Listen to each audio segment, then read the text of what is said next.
Hello, LMU freshmen. So I'm making these videos for you guys, but there's also a good chance that, random people could watch them, people from my year could watch them. So it's meant to give a basic overview of animation, which is applicable to a lot of things, but this being in a video format really allows it to be more customizable. So there's timestamps for everything. You can put me on 2 times speed if I'm not talking fast enough. You can skip ahead to the parts that interest you more, or if there's something that you already feel super familiar with, you can skip over it. So, and you can revisit these videos when you feel like you need a refresher on any of these concepts. So, Anim 101. First, I'll give a brief introduction. So, you're about to have class with He Who Shall Not Be Named, and this is a class he's taught before, and unfortunately, he sucks at it. This isn't even just me alleging it. He has told me directly that he struggles to teach this class. He told a story about how students wanted to learn walk cycles and were asking him tips on how to do it. And his comment to them was to say, like, I don't know, just figure it out, like, why do I gotta tell you how to do it? You just figure it out and do it, like, you're the professor, man, like, that's your job. Your job's to teach.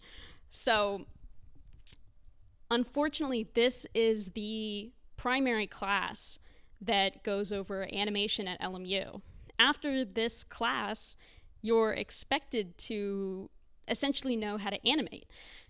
When you enter your sophomore year, you will have to animate an entire short film in Toon Boom Harmony, and you will have to do that again your senior year. And that's a lot of animating. You're going to spend a lot of time animating at LMU, but you're really only going to be taught how to do that and taught proper methods and ways to think about it in Anim 101. So this is a really critical class to have you learn to become a good animator. And it's important that we cover everything that needs to be covered so that you can succeed. And really the reason why I want to do this and help you and give you resources and knowledge is because these students who have had him back to back for 2 semesters, it has been a noticeable thing that they seem like less excited about animation and less optimistic, I think, which is hard. It's hard to watch and to see people kind of lose some of that love, and I don't want that to happen to you guys. I want you to feel empowered. I want you to feel that, you can work and learn and be able to grow and become a better animator, and that, I don't want you to feel like the art you make and all these things is a waste of time. Because if you if you watch all these videos, if you listen to everything that I will tell you, everything I will show you and walk you through and demonstrate for you, you will become a better animator. You will. That is my promise to you. If you're not, by the end of this series, you can track me down and punch me. You can do it. Because I promise you, you will learn new things, you will be able to improve, and you will succeed. So, real quick, this is what we're gonna do. This is the plan. These are the 6 things that you need to build your foundation. We're starting assuming that you've never animated. You don't really know how to animate. You're starting from scratch. If you do know how to animate, if you are familiar with some of these things, great. It'll be a refresher or maybe give you some extra perspective on it. But for the purposes, we're starting from the beginning. So video number 1, basic foundations. Today, we're going to be talking about really just the basic framework, terminology surrounding everything, the 12 principles, which every old fart is going to ask you about. Video number 2, we're going to talk about the 2D animation pipeline. So where does animation happen in the entire filmmaking process, as well as what does the industry look like right now? What is it actually like working as a 2D animator in 2025? Every old fart is out here being like, well, this is how they animated on Bambi. We don't live in Bambi world anymore. We live in, has-been hotel world. So how does animation actually fit into the current animation industry? What does that look like? And then number 3, if you're going to watch any of these, watch this third one, because we're going to take a shot from start to finish. We're going to animate. We're going to break down how we want to plan it out, do our keyframes, flesh it out, and talk about these principles of, volume, appeal, and motion. So if you want to get into the nitty gritty, how do we start animating and how do we finish? I would encourage you to watch that one. So, and then number 4, preparing for animation. This is talking about how do we set ourselves up for success when we're animating. There's a lot more that happens to make a good animation other than actually animating, such as, character references, character design, the storyboards and the layout you've got beforehand, filming references, all these additional things that you can do to better prepare and set yourself up for success. So we're going to talk about that. And then number 5, advanced action. This is talking about really just these extra principles, like anticipation and follow through, and how do we balance, different parts of the body moving at different times, kind of getting into some more complicated things, and doing a demo of that, whereas on number 3, it's going to be a little bit more simple. And then we're going to end on number 6, Toon Boom Harmony. Currently, I know that for Anim 101, the class with, he who shall not be named, you will be animating on paper. And animating on paper, I'm sorry, it's such a LARP. You're never gonna do it again. When you make your films, you will be making them in Toon Boom Harmony. And if you animate for someone as a job, there's a pretty good chance in America that you'll be doing it in Toon Boom Harmony. So to know this program is extremely useful. You're going to be expected to know it at a certain point, and if you start now, you'll be that much more set up for success. Because you don't want to be learning it as you're having to make, a 3-minute film in it. So I'll do a demo of that and walk you through it. And really, as we go through these entire 6 lessons, I will be working in Toon Boom Harmony, so we can already start to familiarize you with the UI of it. And, as LMU students, you have free access to this program. You can go to the labs, you can boot it up, you can fiddle around with it whenever. So really, it's great to start as soon as you can, and I will help you with it. So these are the 6. This is my plan of what I felt that you guys should know and we should cover, but really we can do a 7th video as well, depending on what you guys are interested in. If there's a topic that you really want to get more into or do a demo on, really, I'm open to whatever, so keep me posted. But yeah. All right, to begin, when we talk about animation, we're talking about 24 frames per second. What does that mean? Well, this is a unit of time. So, there's 60 seconds in a minute, there's 60 minutes in an hour, and there's 24 frames in a second. So, to create the illusion of movement, we basically flash 24 static pictures in a second, and this tricks our monkey brains into thinking that the image is moving, that we're seeing animation. So we have 24 opportunities as animators to draw our little pictures and create the illusion of movement, the illusion of life. So you can see in my little Toon Boom Harmony timeline, this square box up here, that I've got 24 of these boxes. These are my 24 frames, and if I clicked play, this would go by in a second. So when people talk about animating 24 frames per second, these are terms that are going to come up, which is animating on 1s, animating on 2s, or animating on 3s. So what does that mean? Well, you can see I've got my little Toon Boom Harmony timeline here. And if I were to animate on 1s, which I do on this little top area, I've got 24 frames, 24 opportunities, and I want to do a drawing every single frame. I want to max it out. I'm not skimping out, all right? So I've got 24 drawings to make up my 24 frames. So let's say, you know what? I want to live my life. I don't want to be a slave to my Wacom tablet. I want to go home and have a family and have some free time. What if I only did 12 drawings in these 24 frames? And that's animating on twos. You hold each of your drawings for 2 frames. That way, you only need to draw half as many pictures to still convey the same motion. And the same logic applies to threes. You're only drawing 8 pictures, and you hold each of those for 3 frames. And you can see a visual example of this in motion above in this nice ball swinging GIF that I hope isn't like lagging horribly in my stream.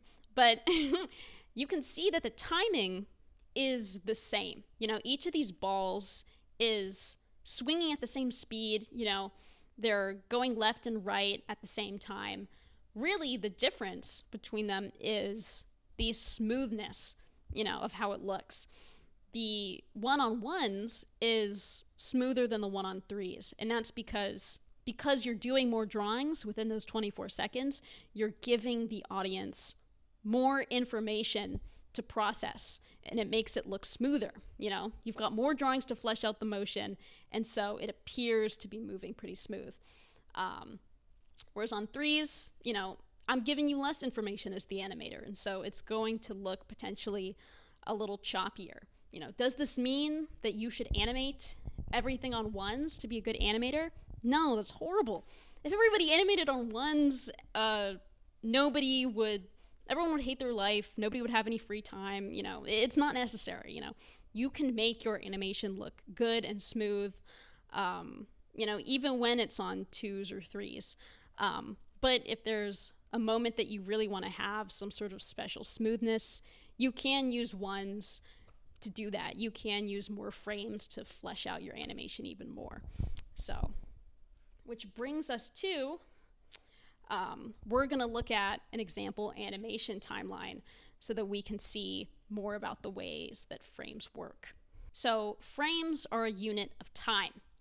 And so when we want to establish pauses in our animation and pace it out, we can use that to our advantage. So you can see in this little clip, I won't play it because it's going to buffer. I'll just scrub through the timeline.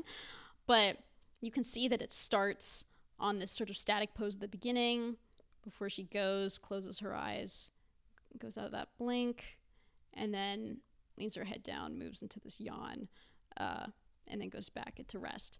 So I have these poses that I really want the audience to be able to digest, I want them to see how she looks at the beginning before she starts moving. I want this end pose here to, be super legible.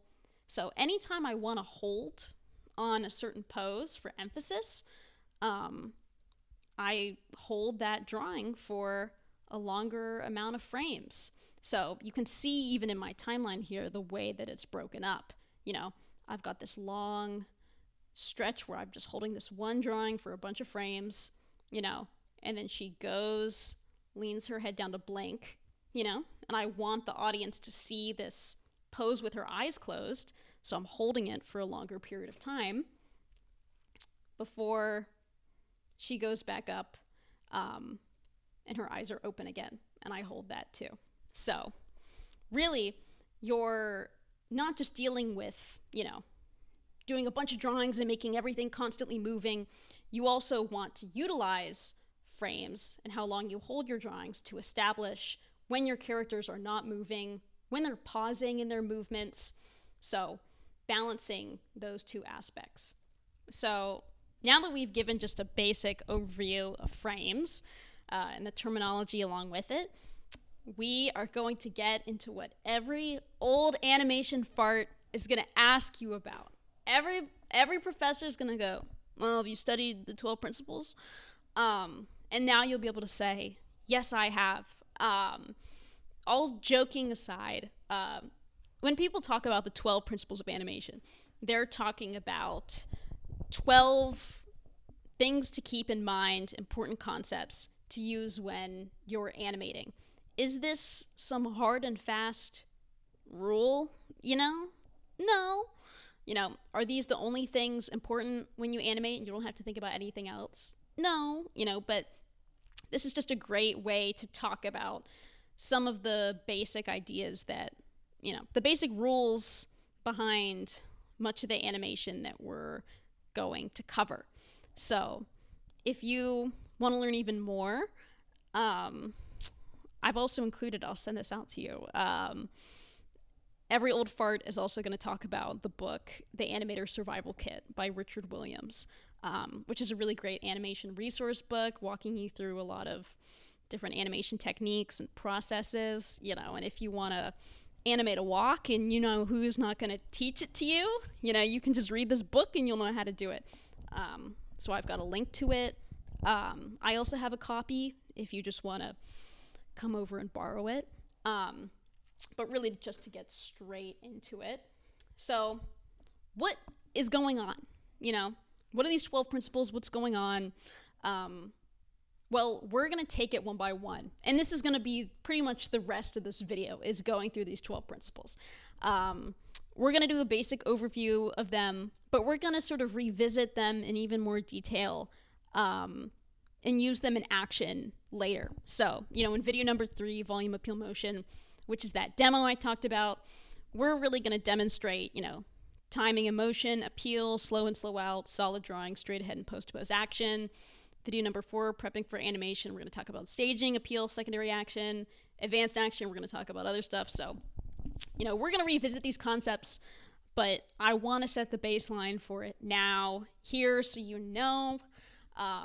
and so you're familiar with them so that we can build upon it. So, what are the 12 principles? They're all demonstrated in this nice GIF here, but we're going to go through each one to start, squash, and stretch. So everybody and their mama is going to tell you about squash and stretch. So I'll read this nice little blurb. Squash and stretch is exactly what it sounds like. Take a rubber ball, push it down against the floor so that it compresses. That's squash. Now pull the ball apart from opposite sides so that it lengthens. That's a stretch. Same thing in animation, tension and compression represented by drawings. So we are like balls. What does that mean? Well, sure, we've got these hard parts of our bodies, like our skulls, these rigid things that don't move, that don't squash and stretch. But around our skull, we've got all this like gelatinous fat, that moves and jiggles, that's going to squash and stretch. We've got these squashy little stretchy bodies. And this is something that can be exaggerated in animation for effect. You can see it in the way that, we talk and we move. In this example, when I open my jaw, my face appears to stretch and lengthen. And then when I clench my jaw, my features compress. But really, most of the time when you'll see people talk about this basic concept, they're going to use the classic example of the ball. You're probably going to have to animate a bouncy ball for your first assignment. So the less rigid an object, the more squash and stretch it will have, right? This is basic science stuff, right? Squash and stretch is really, scientifically, the object reacting to gravity, contact, or action. And squash and stretch is going to increase with speed. So sometimes when we're talking about animation, we're talking about science, right? We're talking about Newton's law. So you have this example of this character jumping off the diving board, landing on the ground, then bouncing off of it. And really, this is just a character example of something that we can almost simplify with this ball. So we have, a character or an object that's in a state of neutrality. And as this character falls, or as this ball drops, it gets faster and faster, and it gets influenced by the air resistance, and the drag, and that stretches it. And then as it lands and makes contact with the ground, it it squashes to absorb the energy of contacting with the ground. So, sounds complicated. Don't worry. We're going to talk about it more. So, again, that example of the ball starting from neutrality, gravity and motion is going to create this drag, this stretch as the ball's moving through the air, gaining speed, and then squashing upon contact. And then as it bounces up, it's going to return to neutrality. Why does this happen? Why does it do this? Well, I mentioned Newton, and I don't know if you remember high school physics class, Newton's third law of motion. For every action, there is an equal and opposite reaction. So, when something falls or moves, it's building up energy, it's building up motion. And whenever that thing comes in contact with something, whether that be the ground, another object, a person, you've got all that energy of motion that's now got nowhere to go, But little elastic things like balls and flesh and all this stuff converts that energy by absorbing it and squashing it and deforming to absorb it. And that's where we get squash. That's why balls and things react this way. But you could say, but Aaron, what about things like bricks? What about things that are really hard and not so squishy and squashy? What happens to all the energy that builds up in those objects when it comes into contact with something? Well, in quick motion, an elastic object will stretch, and upon impact, it will transfer, that energy into squashing or deforming. But in quick motion, a rigid object, like this brick, will not deform. Upon impact, it absorbs that energy, but it can't, transfer it into squash, so it breaks, So, think about dropping a bouncy ball versus a brick from a 10-story building, and how those different qualities of the objects would react. And, you can exaggerate this principle for your animation. You have a character in a state of neutrality, they come into contact with something, and in reaction to absorb that energy, they squash. The motion of them being propelled backward through the air stretches them, and then the energy dissipates and they return to that state of neutrality. So squash and stretch isn't really pronounced when you're dealing with realistic characters making subtler movements. It's not like every time I walk around, my head is bobbing up and down, moving left and right super gelatinously, but you can really use it and exaggerate it and make a point in it when you're portraying an animation in extremes. So strong impact, strong speed, really elastic object, or like a super exaggerated acting style. So squash and stretch, there's going to be more of it the faster the action is, the more elastic the object, or the bigger the impact. So the next two principles we're going to talk about is anticipation as well as follow through and overlapping action. And the reason we're going to talk about these both right now is because they're two sides of the same coin. So we talked about in squash and stretch that idea of energy, and building up energy and the transfer of energy. And really those same factors are all at play when we talk about anticipation and follow through. So anytime we want to do a big motion, especially if it's really dramatic, really fast, we just can't launch right into it. We have to build up energy before we can release it into motion. So how do we do that? We do that through anticipation. So you have this classic example, this guy jumping, before he goes up, as he desires, he's got to crouch down, go the opposite way, and build up that energy before it can be released into this leap. And you see that with a lot of different motions. If I want to punch somebody, first I'm going to wind it up. I'm going to ball my fist up and I'm going to lean back before I launch my fist forward and, sock the guy. Same if you're throwing something. You're going to lean forward with your ball before you go and you launch it. So every dramatic or rapid action must be preceded with a build-up. the body needs to have a way to build up energy before a release, So again, like I said, Newton's always right. Newton's third law. Every action has an equal and opposite reaction. If you want to throw forward, you have to first lean back. And really, the same ideas of continuous motion is going to apply to when we want to stop. When we've generated our motion and we're moving and we're moving and we're moving, and we're like, okay, I'm done moving. I want to come to a stop. I'm done running. That doesn't mean that we can just suddenly stop. We've got all this motion that's still in us. Where does it go? Well, really, let me quote Newton again.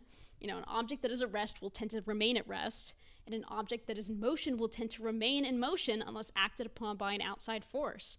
So you can see this great example where this dog's running and then it tries to stop and halt itself. Well, these ears are still caught up in the motion that even after the dog stops, the ears still swing forward because they're still caught up in that initial motion. So it takes time for us to come to a stop. And even when some parts of our body stop, it doesn't mean that all of it stops at once. Our hair might swing forward, our clothing might swing forward and have to come to a stop.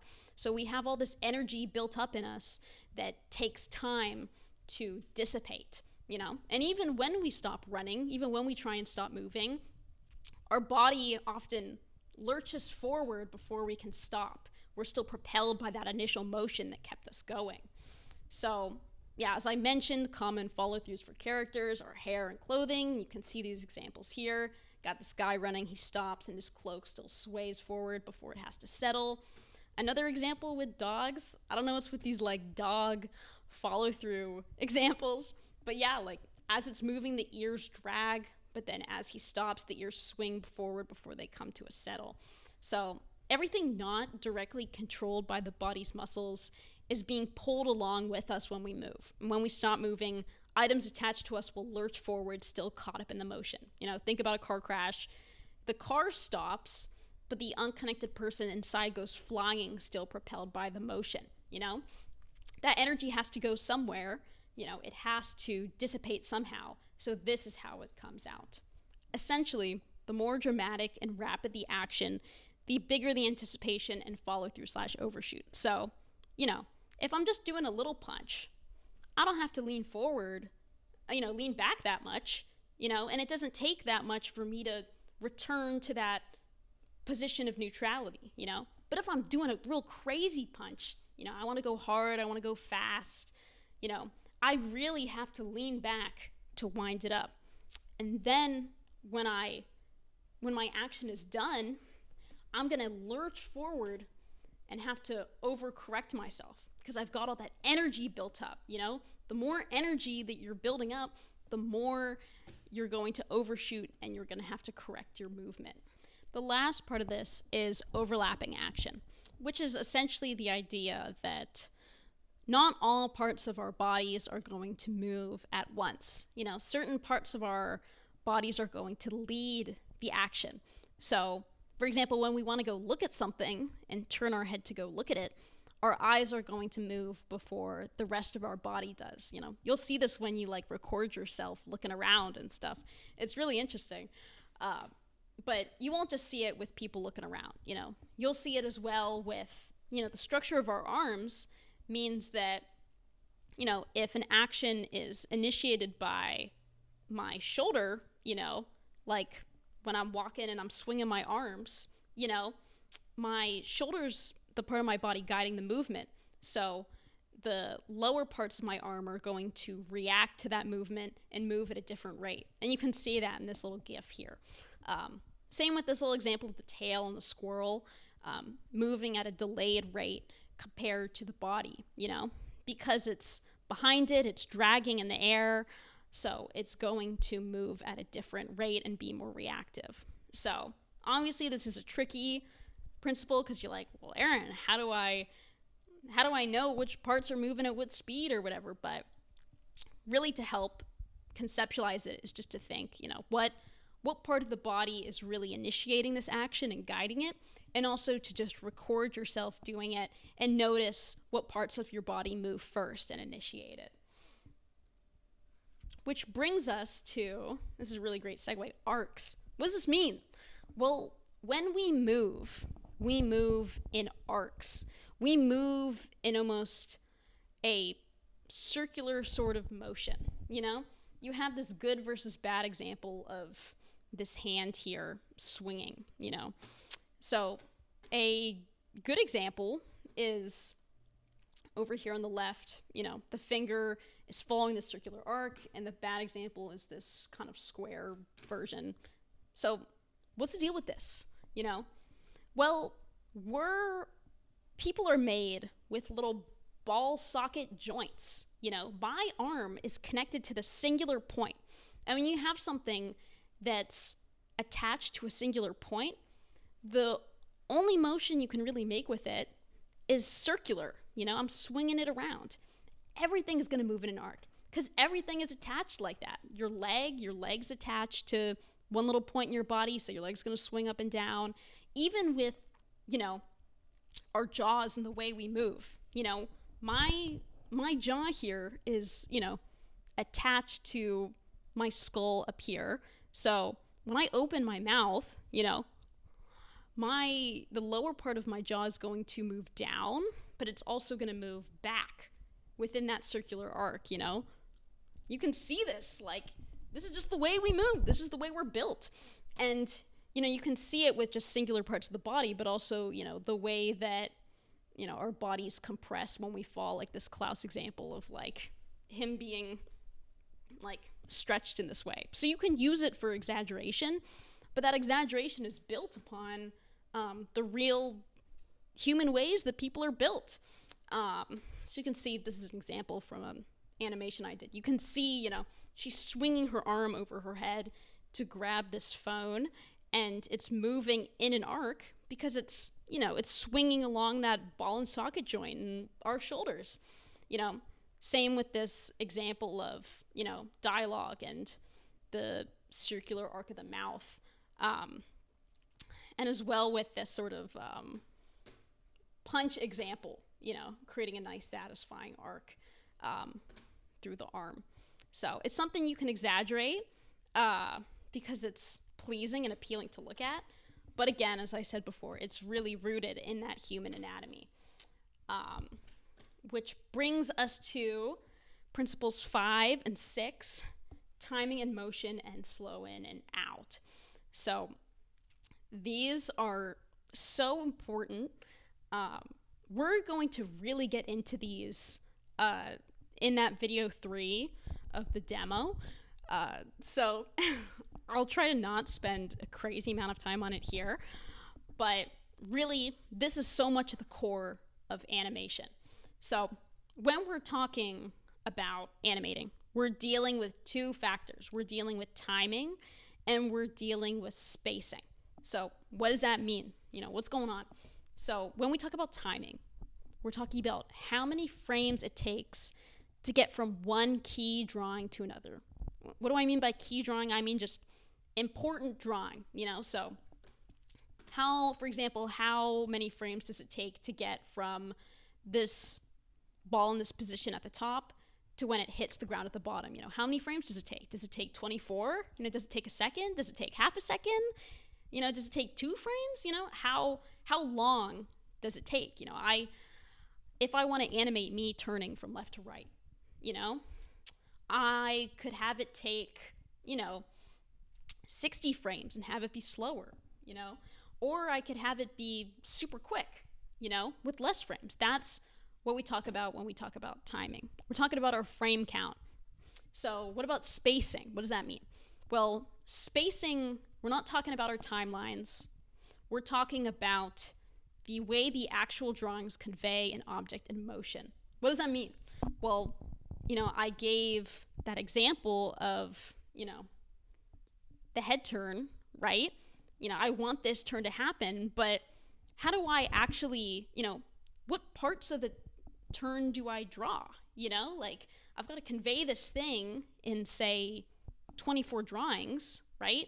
What do I draw, you know, this pose and then this pose, and then some random ones in the middle. How do I decide what to draw to actually make it feel like it's moving as it should? So timing is talking about our frames, and spacing is talking about our actual drawings. So let's go into this example we saw earlier, right, of this head turn. So timing is asking us the question, how many frames is this head turn? How quickly does it happen? Because again, when we're talking about frames, we're talking about a unit of time. So you can see at the beginning, she's not moving. Frames 1 to 21, almost a second, is holding on this starting pose. And then at the middle is when she moves. Frames 22 to 41, the head is moving. And then the ending pose, frames 42 to 66, it's just holding on her being done with the motion.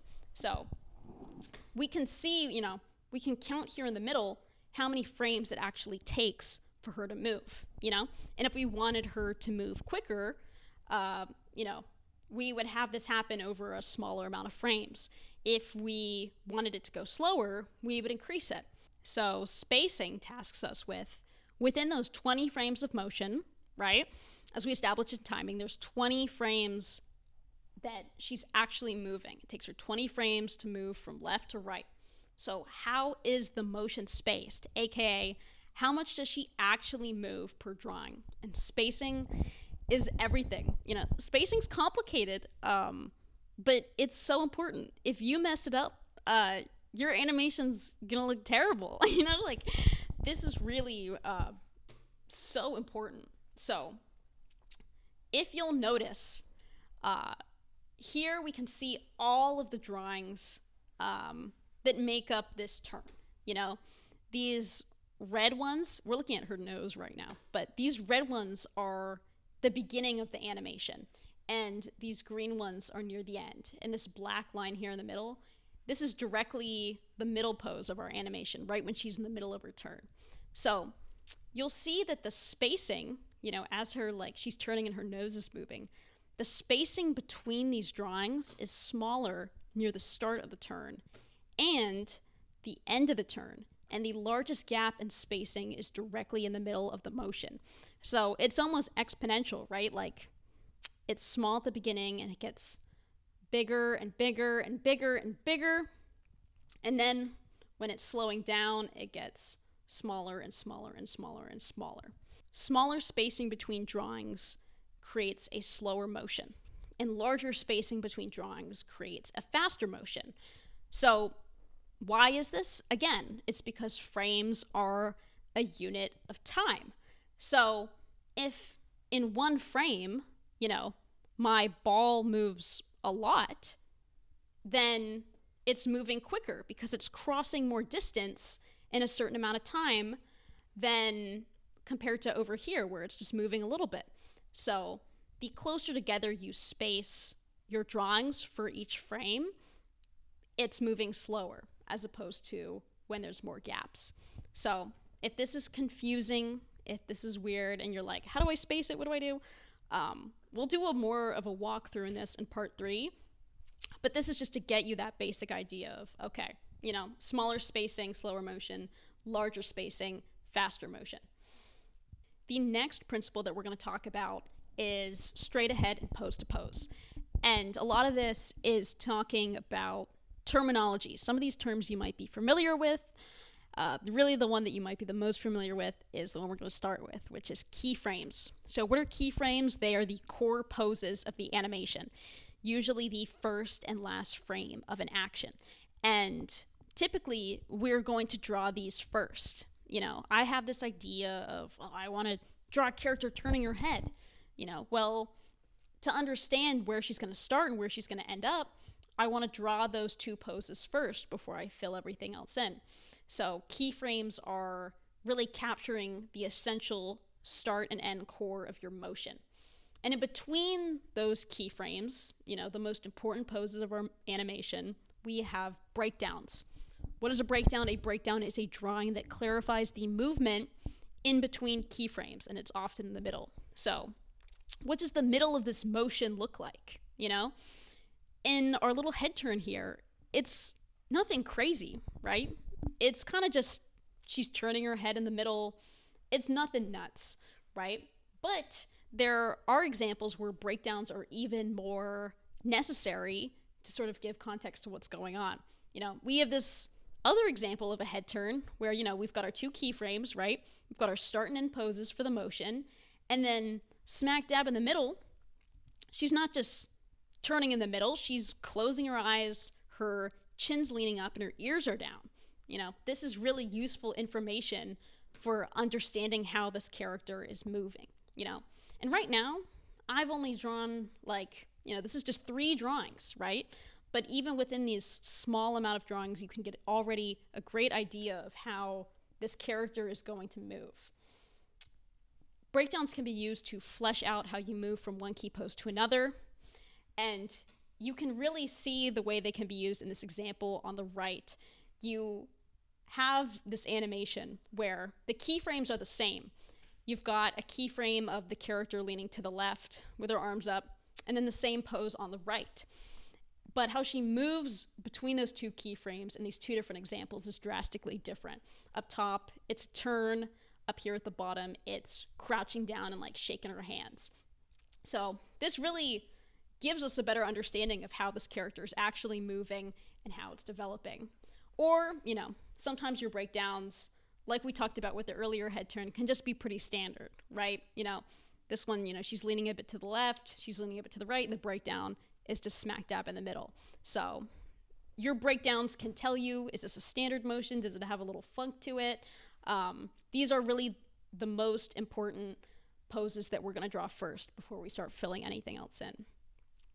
So we'll also draw extremes. So what are extremes? They are poses for anticipation, overshoot, or other exaggerated poses if present. If your animation's pretty down to earth, your character's not moving like crazy, you're not always going to have extremes. You're not always going to have some crazy pose of a character cocking their fist back to punch you, But if you are animating a dramatic action, you're going to want to draw those pushed poses in addition to your keyframes and your breakdowns.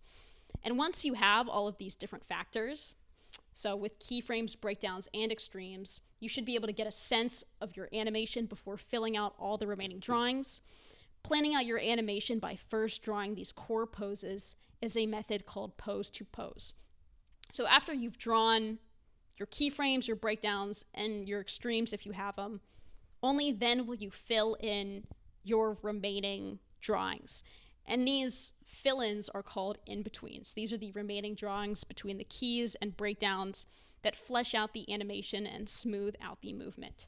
And the reason why we do pose to pose is because it allows us to get a sense of if our animation is working by only drawing a small amount of drawings. We don't want to waste a bunch of time doing a ton of drawings and then realize it looks terrible, But with just a few core key poses, we can already get a sense of how the character will move and begin to understand if it's working and if it feels good. So, to give an example of extremes before we move on, I have this example from Hunchback, where he's I think this is when he's saying I'm losing to a bird. But we can see if we go frame by frame, throughout this motion. Oh my God. Can it stop flashing for a second? So we can flip frame by frame as this is happening. So we talked about extremes being our sort of anticipation and our follow through. So you can see he's kind of building up energy through this anticipation pose before he smashes it down. And this is an example of an extreme. We would want to draw this pose so that we can understand, what pose he's making as he really builds it up before he releases it.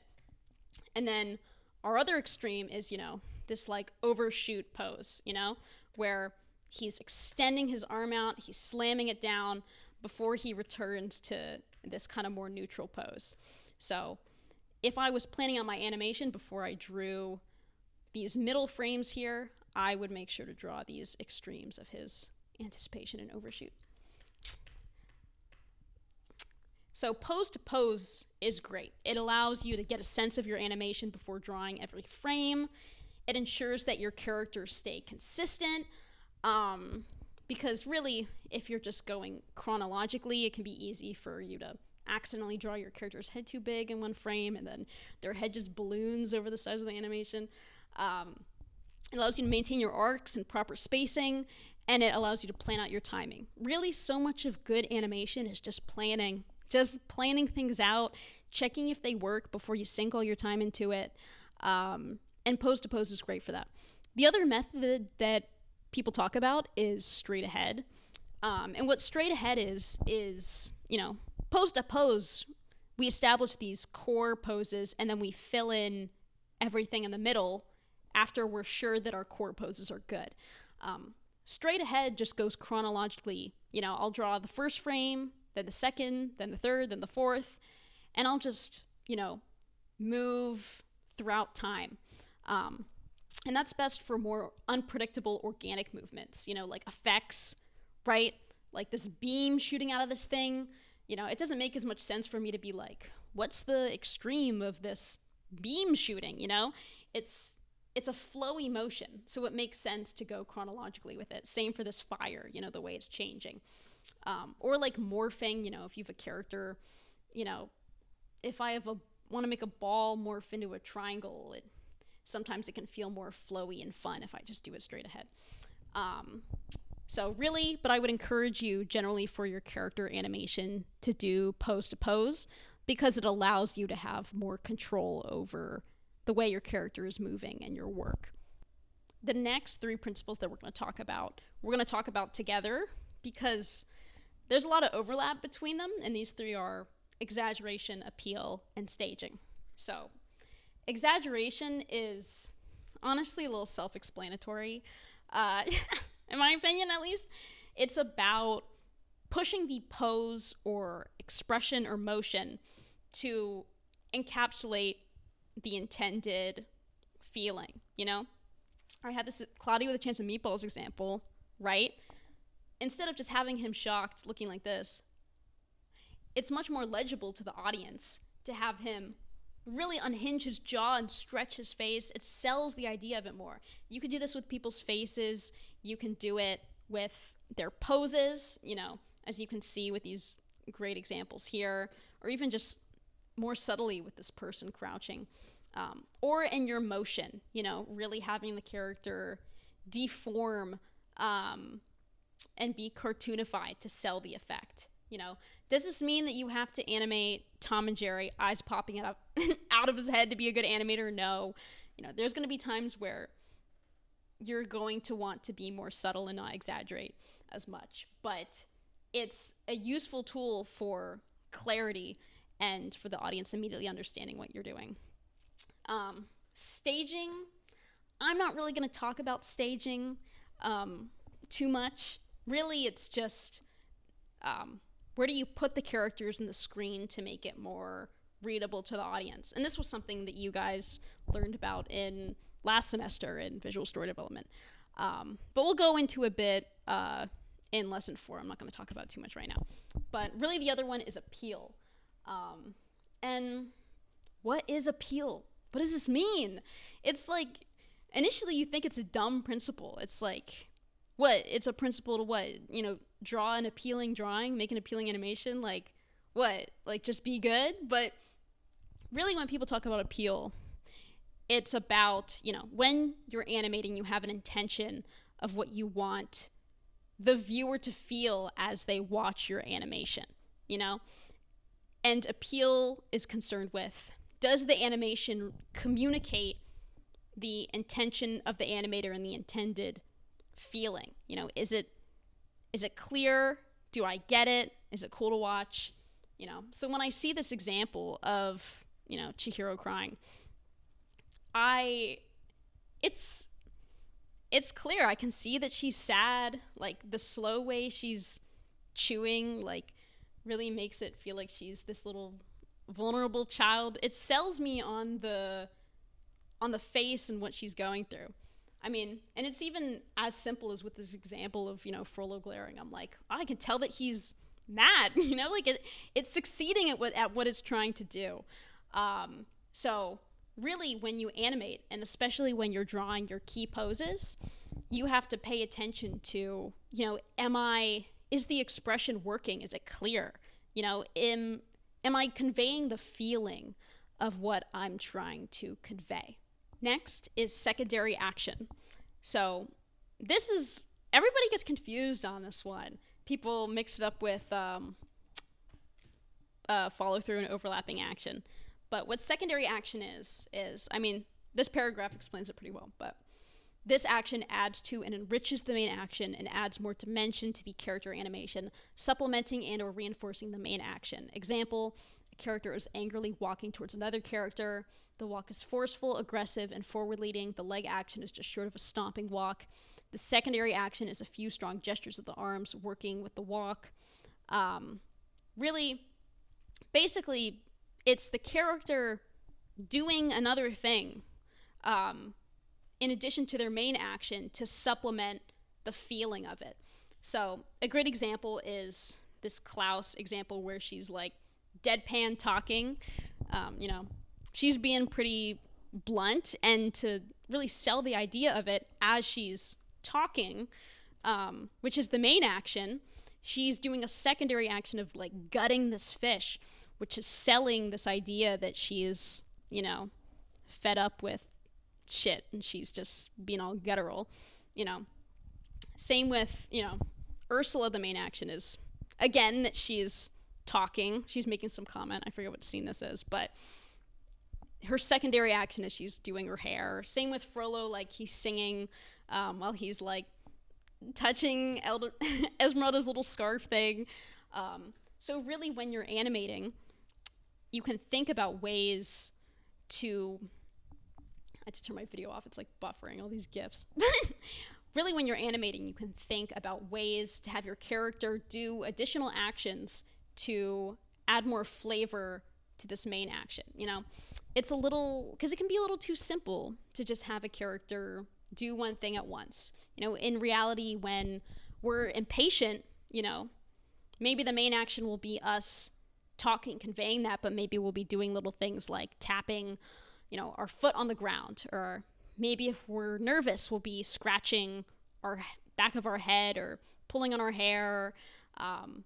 Really, there's a lot of little quirks and motions that people do that we can portray here to give life to the character. Because when we're animating, we don't have live actors that we're working with. All we really have is our hand and a tablet, and we have to create a performance from that. So thinking about additional ways that you can add flavor through more actions occurring can really bring more life to your animation. Which brings us to, last but not least, solid drawing. So this is so important. Oh my God, this is so important. So much of being a good animator is being a good artist. Being able to draw a character, rotating them in space. Because, animation challenges you to accurately rotate a 2D character in space. You have to understand anatomy and control your character's volume to account for perspective and dimension. A good animator must not only understand motion, but must also draw with proper construction. The audience is not going to be sold on the illusion of life you're trying to create if your character feels wobbly. It doesn't feel like they're actually moving through the space.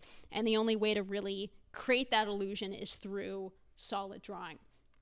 And, these are just examples of GIFs where I nerd out. But really, it's applicable to any genre, any style, anime, Disney stuff, niche animation. Each of these examples has an understanding of the character, understanding of the way that they move, and really controlling their volumes as they move through space. This is a necessary skill across all styles. This isn't something that only becomes necessary if you're drawing a realistic woman, moving very slowly through space and nothing's exaggerated at all. creating solid drawings means, drawing with intention, drawing with clarity. This Samurai Jack drawing, this animation, he's a very stylized character, and he's moving very fast, but each of the drawings are clear as he swings his sword. It's immediately legible to the audience. It's clear. And it's clear because these are solid drawings. Solid drawings have good anatomy, clarity, and consistent construction. It is really something that you will be wrestling with for the rest of your animation career. It's hard, but working on your anatomy and character consistency will really pay off throughout your journey as an animator. And that's it. We got through all 12, which is crazy. Yeah, so squash and stretch, timing and motion. I don't know who made this fucking chart. There's like typos in this thing. Yeah, anticipation, staging, follow through and overlapping action. We covered it. We covered it all. And, it's time-stamped. You can go back to any one of these at any time if you need a refresher. But we'll go into it more later as we progress. But this should hopefully give you really the core idea around a lot of them. It's a lot at once. It's a little overwhelming. But it at least gives you that basic foundation. So, what are we going to talk about next time? Well, I talked about it a bit at the beginning, but we are asking the questions. What does a 2D animation pipeline look like?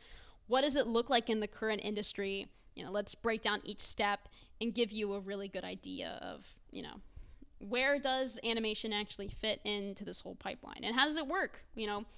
What's the deal with animation getting outsourced and all this stuff?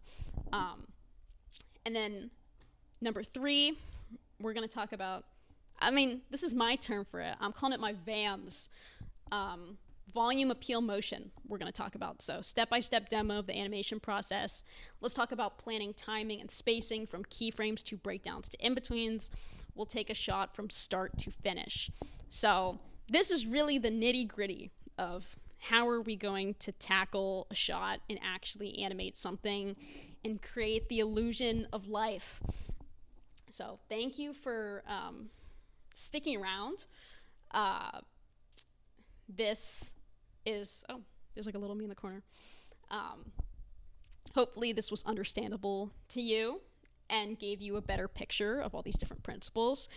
This presentation is accessible in the description, so you should be able to view it all from there and revisit it if you'd rather click through it yourself. Or, of course, this video is also a resource. So I'll have the second one out talking about the pipeline hopefully soon, but this can tide you over until then and give you something to think about. So I also mentioned this in the chat, but I know that you will all be animating as the semester progresses.